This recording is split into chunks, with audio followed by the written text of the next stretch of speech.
Shalom Church. I'm Pastor David. I'm excited about the opportunity to connect with you guys again. We're going to talk for just a few minutes here about a shift in our connection with God. So for a long time, I had these preconceived ideas about what a shift in my relationship with God would look like. We're going to talk about two of those ideas today. By the way, I was wrong about both of them, but we'll get into that. So the first preconceived idea I had was this. If there was going to be a shift in my relationship with God, then God would have to do it. And that preconceived idea kind of put me in a place of just wandering around, waiting on God to shift things for me. Eventually, I realized that's not how God typically works. We see in the Bible, ask and it shall be given. Seek and you shall find. Knock and the door will be open. And there's this pattern in the Bible of we do our little puny human part and then God does his big miraculous God part. And so we have to be very intentional about the things that we do that will allow for a shift.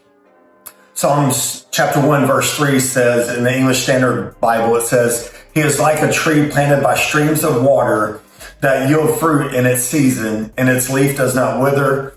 In all that he does, he prospers." But I want to kind of zone in on one word there. He is like a tree planted by streams of water. Someone intentionally and deliberately planted that tree where it would be constantly watered. And because they were intentional and deliberate about what they did, then the tree produced and did everything they had hoped that it would.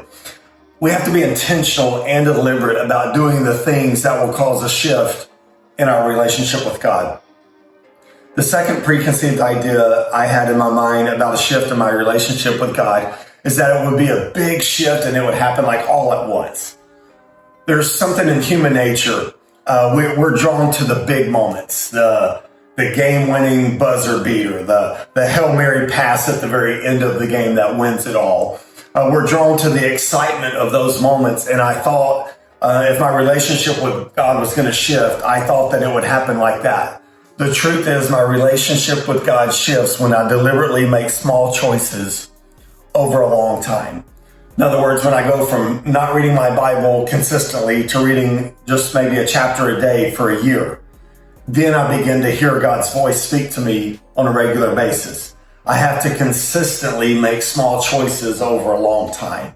When I go from only praying on church days to praying every day, after a while of doing that, God begins to reveal himself to me and God begins to reveal myself to me.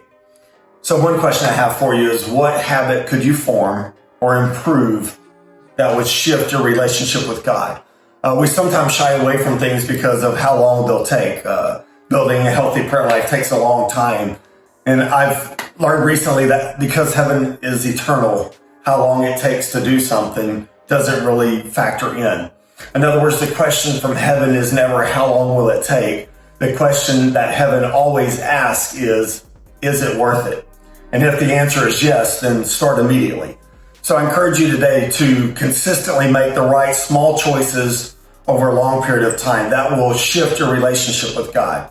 A year from now, you'll have a closer, more intimate relationship with God than you ever thought possible. You can do this.